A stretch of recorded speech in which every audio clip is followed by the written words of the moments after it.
esta celebração que fazemos mensalmente em nossa igreja. Esse é o tema da minha mensagem, a celebração da ceia do Senhor. Todos os domingos nós nos reunimos, aliás, todos os meses, na verdade, nós nos reunimos para celebrar a ceia do Senhor. É interessante a gente pensar como a mesa, ela é um símbolo de unidade e como isso tem uma estreita ligação com a ceia do Senhor.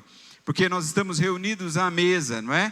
É claro que a gente não celebra a ceia como era celebrada nos tempos bíblicos, mas a gente olha para o texto e a gente entende que ela propõe a ideia da mesa reunida. Quando Paulo escreveu aos crentes de Corinto essas orientações quanto à celebração da ceia do Senhor, ele fez isso porque estava acontecendo um problema lá na igreja. As pessoas estavam fazendo separação entre ricos e pobres durante o momento em que eles se reuniam para comer e beber. Então aqueles que eram mais pobres na igreja ficavam encabulados diante do banquete que era trazido por aqueles que eram mais abastados, né? Que tinham uma vida financeira melhor. Isso estava causando um constrangimento na igreja e muito mais do que o constrangimento, isso é completamente fora do que é a proposta do Evangelho de Jesus Cristo, a uniformidade do Evangelho de Jesus. E isso estava tão sério que lá no versículo 17 de 1 Coríntios 11, o apóstolo Paulo chega a dizer assim, olha, entretanto, nisso que lhes vou dizer, não os elogio, pois as reuniões de vocês fazem mais fazem mal do que bem. Não é interessante isso?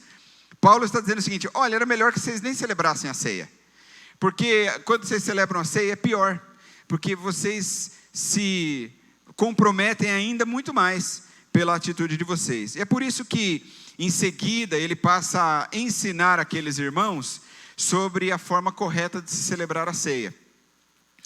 E é muito importante que a gente entenda isso, porque esse ensinamento de Paulo, ele está relacionado não ao formato, não ao estilo, não às regras de cada igreja, mas isso está relacionado à essência do ato da celebração da ceia do Senhor.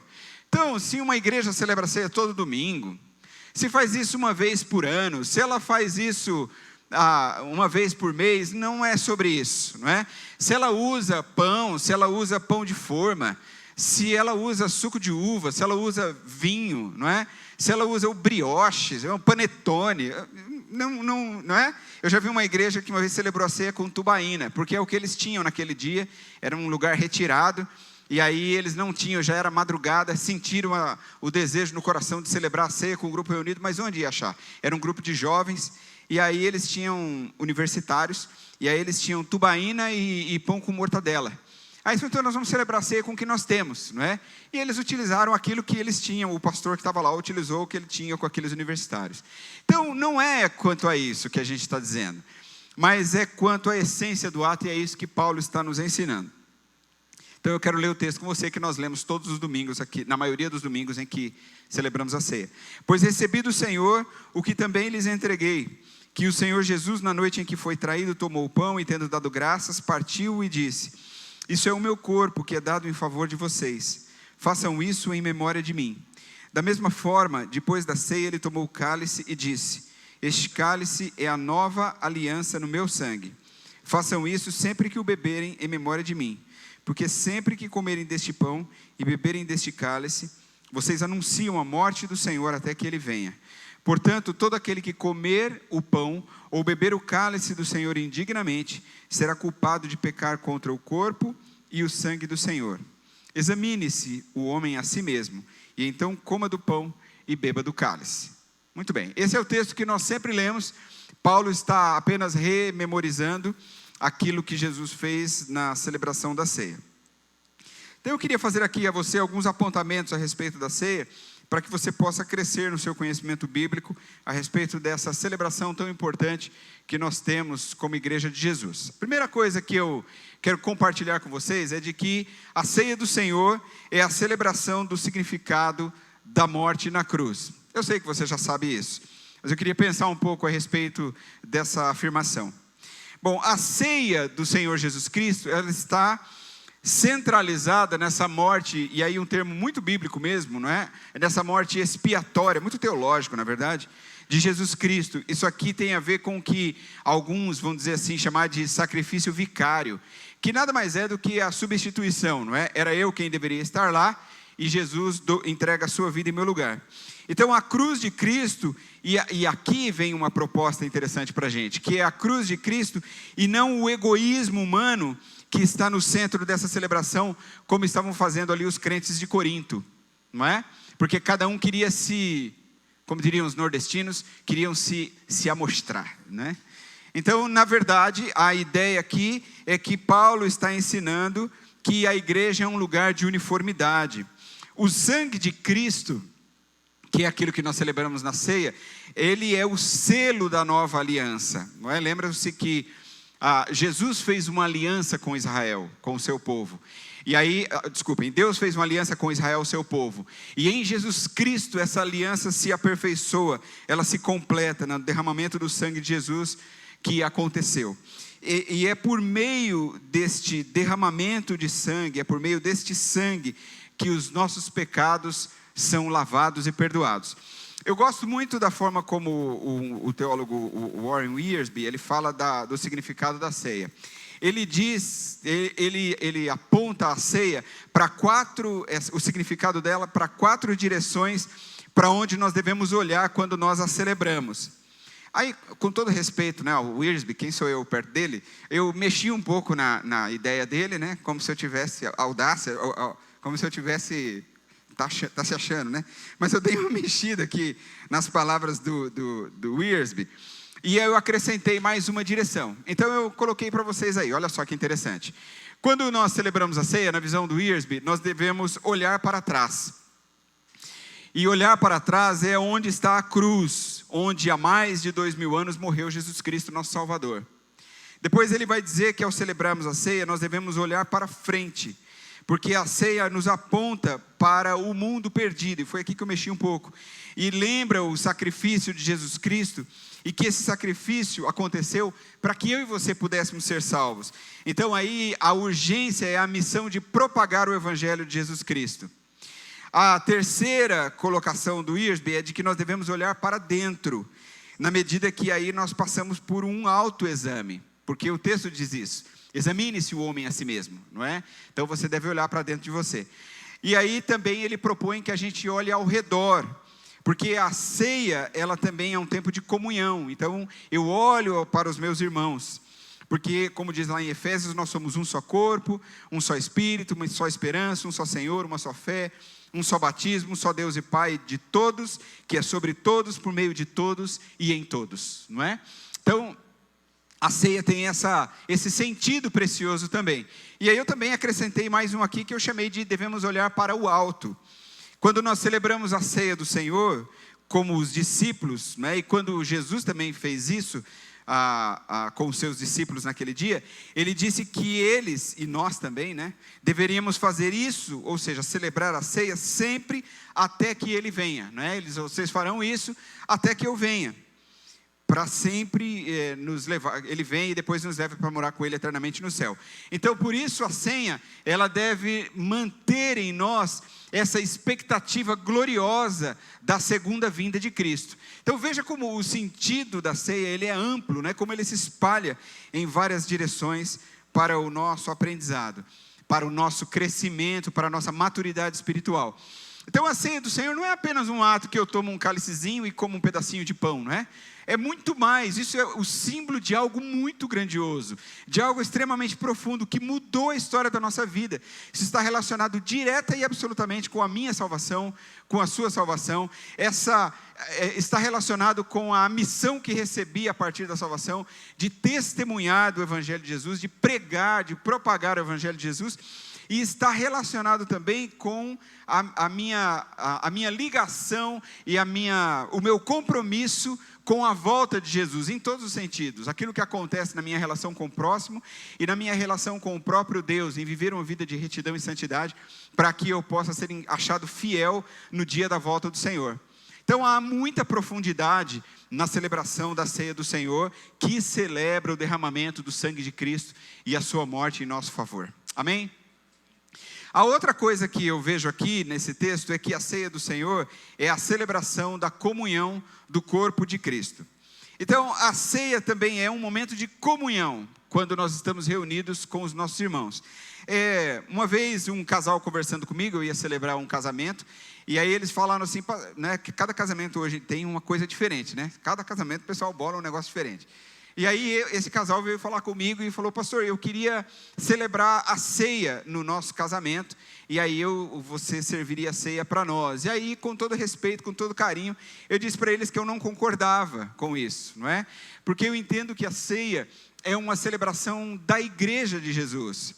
É a comunhão do corpo de Cristo. Claro que eles entenderam perfeitamente, eram minhas ovelhas, entenderam perfeitamente, e não fizeram isso, entenderam a proposta bíblica, de que quando eu celebrasse a ceia apenas entre nós três, ou na verdade só os dois, né? Eu faria ali todo o rito, e eles, os dois, apenas beberiam, e haviam tantos outros cristãos ali reunidos, e eles não participariam disso. Isso me parece em total desconexão com o que a palavra bíblica nos ensina. Portanto, se você pretende se casar e tinha essa ideia, você está pensando em me convidar para ser o celebrante do seu casamento, pode tirar seu cavalinho da chuva, porque isso aí eu não vou fazer, tá bom? Mas o fato é que a ceia é um tempo de comunhão da igreja de Jesus Cristo, e nós só temos comunhão com Cristo, como diz a palavra, se nós tivermos comunhão uns com os outros, não é? Então, é isso que Paulo deseja que a igreja entenda sobre a celebração da ceia do Senhor, porque foi justamente a falta de comunhão que deu origem à orientação que Paulo está dando em Coríntios, percebe?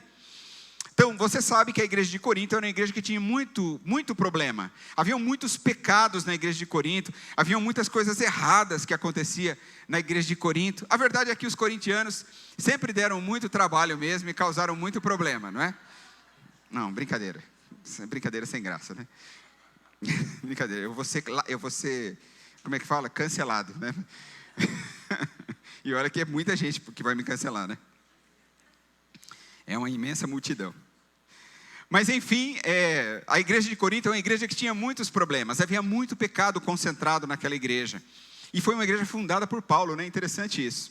E aí é interessante porque Paulo vai explicar sobre a ceia para eles, justamente porque estava acontecendo algo que era totalmente fora da ideia da comunhão.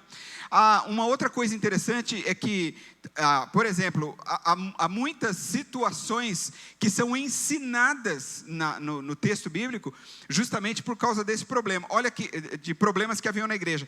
Por exemplo, a questão das línguas, não é? Que é uma grande discussão teológica. Por que a gente vê aquele ensino de Paulo em Coríntios? Justamente porque as pessoas que praticavam o dom, elas estavam se achando mais santas do que os outros. Então Paulo vem e dá um ensinamento. Por que acontece com a ceia esse ensinamento? Porque as pessoas estavam praticando o ato da celebração da ceia de maneira incorreta. Então perceba como o texto bíblico está aqui para nos ensinar, para nos ajudar. A gente deve na ceia nos encontrarmos com o Senhor e também com os nossos irmãos. É um tempo de encontro espiritual que nós temos. O Hernandes Dias Lopes, ele escrevendo sobre isso, ele diz assim: na ceia os céus e a terra se tocam. E é isso mesmo, não é? Porque é a nossa relação direta com Deus, como vimos na primeira parte, e todo o seu sacrifício, e a minha relação com os meus irmãos. E aí é o que Paulo diz no versículo 27, olha aí: aquele que comer o pão ou beber o cálice do Senhor indignamente, será culpado de pecar contra o corpo e o sangue do Senhor. Está vendo? O corpo e o sangue do Senhor. Quem é o corpo de Cristo? A igreja. E o sangue do Senhor, onde está a nossa redenção. E aí vem a grande pergunta, não é? Que o texto está dizendo, é a pergunta que nasce, que brota aqui no nosso pensamento. O que é participar da ceia do Senhor de forma indigna? O Calvino, né? Quem gosta disso aqui, os calvinistas agora vão curtir demais, né? Então, o João Calvino, ele diz que isso aqui é ter consciência da nossa própria indignidade, não é? Então, é eu olhar para dentro de mim e ver que eu não sou digno daquele ato. Esse é o maior reconhecimento.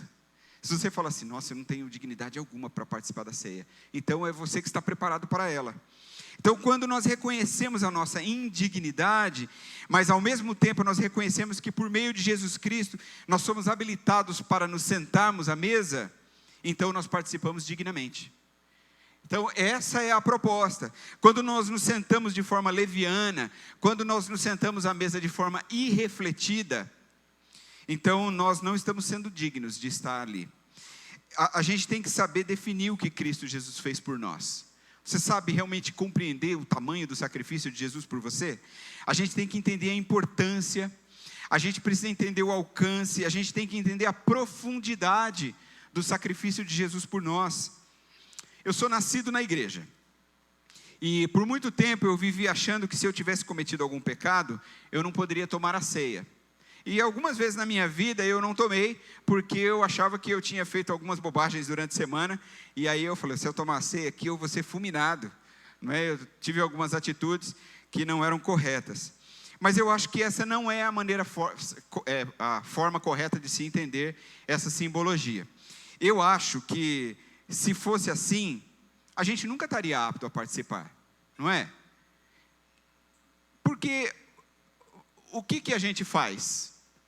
Veja se você concorda comigo. A gente faz assim, olha, eu cometi um pecadaço durante a semana, não é? Aquele que tem uma consequência muito grave. Aí eu não tomo a ceia no domingo. Ou eu falto, né? Para me esquivar dela. Mas aí durante a outra semana eu não pequei. No mês seguinte, então eu não pequei quando a gente faz a ceia novamente. E aí você toma. Mas você não mentiu nenhuma vez? Você não teve pensamentos maus? Você não olhou para uma mulher com intenção impura? Ou para um homem? Você não enganou alguém? Não é verdade? E aí você vem no mês seguinte e toma ceia? Quer dizer que esses pecados você pode, e aqueles outros pecados cabeludos, né? Esse você não pode? Isso não faz sentido. A que tipo de pecado Jesus está disposto a perdoar? Todo tipo de pecado. E qual tipo de pecado é pecado? Todos, né? Porque todo pecado é pecado. Pecado é pecado, não é? Então, você percebe que essa leitura que talvez alguém passou para a gente está aplicando ela de maneira errada. Então, eu entendi alguma coisa sobre isso, e eu até coloquei a frase aí para vocês. Eu finalmente entendi que participar da ceia, hospedando pecado no coração, sem a devida disposição de arrependimento, é a forma indigna de fazê-lo. Eu acho que é essa a questão. Eu acho que aí é que está o nosso problema. Participar da ceia, hospedando o pecado no coração, sem a devida disposição de arrependimento, é a forma indigna de fazê-lo. Então, não é isso que Paulo diz no texto? Tornar-se culpado de pecar contra o corpo e o sangue do Senhor. Então eu acredito que funciona mais ou menos da seguinte maneira. Então eu tive um problema com alguém durante a semana, e aí estou usando isso como um exemplo, né? Mas domingo é a ceia, e eu chego aqui e sou surpreendido que eu confundi as datas. Normalmente é no primeiro domingo, e caiu justo no segundo domingo esse mês, porque domingo passado a gente teve o acampamento, né? E aí ele falou, rapaz, eu fugi da ceia, né? Porque foi domingo passado, mas mudaram a ceia para hoje. Aí lascou tudo, né? Porque eu ainda não resolvi o problema do meu pecado. Será que essa é a maneira? Certamente que não. Então eu acho que a questão é a disposição do meu coração. Então eu acredito que no exemplo que dei, eu vou dizer o seguinte: eu coloco no meu coração que eu vou resolver isso. Eu vou alinhar a minha vida com aquele irmão com o qual eu estou tendo dificuldades. Eu vou buscar o perdão, a reconciliação. Jesus contempla essa sua decisão. E você está digno para tomar da ceia. Porque a motivação não começa no nosso coração? A mudança não começa no nosso interior? Então eu entendo que esse é o passo. Bom, é evidente que você assumiu um compromisso diante de Deus. E é importante que você o cumpra, não é? Você fez um voto diante de Deus, diante da mudança do seu coração. E então você vai atrás disso o quanto antes para que isso seja resolvido. Essa é a maneira como eu compreendo essa proposta do texto. E em último lugar, a ceia do Senhor é a celebração da oportunidade da libertação dos pecados. Então a ceia do Senhor é um momento de autoexame. Então primeiro, como eu falei sobre a comunhão, então você estava olhando ao redor, na sua relação com os seus irmãos. Mas agora é uma questão muito do seu interior, algo muito íntimo. E aí Paulo diz aí no versículo 28, examine-se o homem a si mesmo, e então coma do pão e beba do cálice.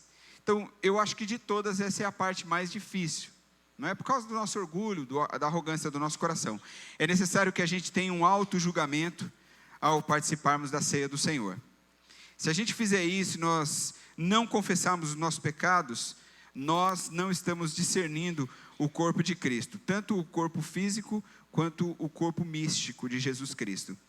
Não é porque nós somos membros uns dos outros, porque quando um sofre, todos sofrem, porque algo que não é tratado pode proliferar. A ceia nos chama para um tempo de autoconfrontação, portanto. É um tempo de olhar para dentro. A gente tem uma tendência pecaminosa de julgar as outras pessoas e achar que essa ou aquela pessoa não deveria participar da ceia, porque nós sabemos alguma coisa a respeito dela. Fala a verdade se você já não fez isso. Não é? Você sabe assim, sem vergonha, né? Que mau caráter, né? Eu sei do que se aprontou, eu sei o que você fez no verão passado, não é? E você está aqui tomando a ceia, não é?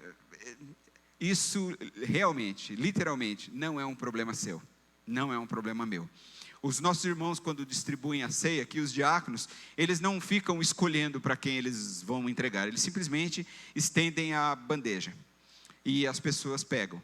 Eles não vão perguntar se você é batizado ou não, se você é dessa igreja ou não. Nós não temos problema se você é de outra igreja que participe da nossa ceia. Se você cometeu algum pecado ou não, se até ele sabe que você cometeu um pecado ou não, não é isso que está em questão, porque o texto fala sobre autoexame. Então, Paulo não diz para nós examinarmos as vidas uns dos outros, mas a nossa própria vida. Existe um teólogo chamado Matthew Henry, ele diz que as ordenanças de Cristo podem nos fazer melhores ou nos farão piores, se elas não nos quebrantarem e nos amolecerem, nos tornarão mais endurecidos. Então, o texto bíblico nos conduz a uma decisão, queiramos ou não. Mas quando você julga a você mesmo, aí você é conduzido a reconhecer os seus próprios pecados, e isso te leva para um caminho de humildade, para que você possa ser corrigido, não é? Quando nós entendemos a nossa falha, o nosso pecado, nós abrimos as portas para a correção. É nesse momento que Deus entra em ação. É a partir daqui que Deus começa a mover-se em nossa direção. A disciplina de Deus, ela traz salvação, ela traz cura, como acabamos de cantar, ela traz vida sobre nós.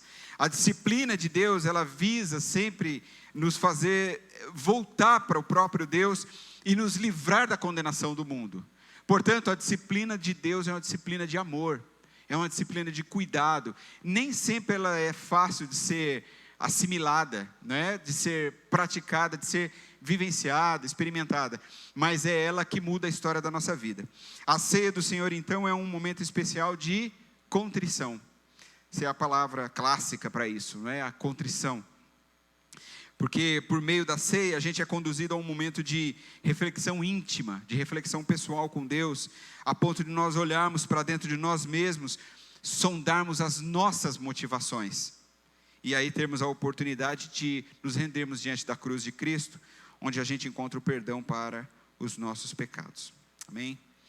Então eu queria concluir convidando os irmãos que vão distribuir o pão e o vinho, que viessem aqui à frente, a equipe de louvor também. Então, que a gente possa celebrar a ceia do Senhor, lembrando o sacrifício de Jesus Cristo em nosso lugar. Que a gente possa fazer isso.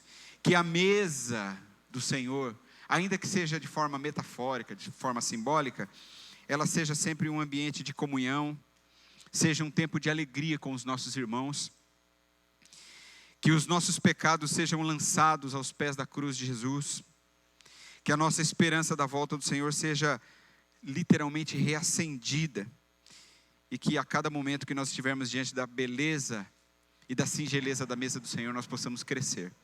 Eu quero encerrar com 1 João capítulo 1, versículos 6 e 7, que diz: se afirmarmos que temos comunhão com Ele, mas andamos nas trevas, mentimos e não praticamos a verdade. Se porém andamos na luz como Ele está na luz, temos comunhão uns com os outros, e o sangue de Jesus, seu Filho, nos purifica de todo pecado. Amém? Eu quero convidar você a ficar em pé, nós vamos orar ao Senhor. E eu queria, como eu acabei de pregar, usar este momento como um tempo de contrição, que a gente possa fazer aí o nosso autoexame e colocarmos a nossa vida diante do Senhor. Talvez você Talvez você está lutando com algum pecado, talvez você está lutando aí com o seu interior, e você precisa de algo especial de Deus para você, para que essa mudança cause a transformação que você tanto almeja e precisa. Então que esse seja o seu tempo para essa mudança, e que você possa participar da ceia do Senhor dignamente, reconhecendo a sua indignidade. Esse é o caminho, esse é o jeito para você participar da ceia do Senhor. Então que Deus nos abençoe. Pai, nós te agradecemos, Senhor, pela sua palavra, por esse ensinamento do apóstolo Paulo a nós, a respeito da ceia. Que esse seja um tempo de crescimento para nós, que seja um tempo de amadurecimento por meio da disciplina do Senhor em nosso coração. Ajude os meus irmãos aqui nessa manhã, para que a gente possa, por meio da ceia, reconhecer, discernir o corpo e o sangue de Cristo, possamos experimentar as gloriosas bênçãos do Senhor sobre nós, que a gente possa realmente desfrutar desse momento especial, comendo do pão e bebendo do cálice, lembrando do sacrifício do Senhor, até que Ele venha. Então muda o nosso coração, Pai, transforma a nossa vida, que a gente possa viver esse momento debaixo da sua graça, e que possamos nos arrepender dos nossos pecados, que possamos fazer o nosso autoexame, e assim comer do pão e beber do cálice dignamente, em nome de Jesus, amém.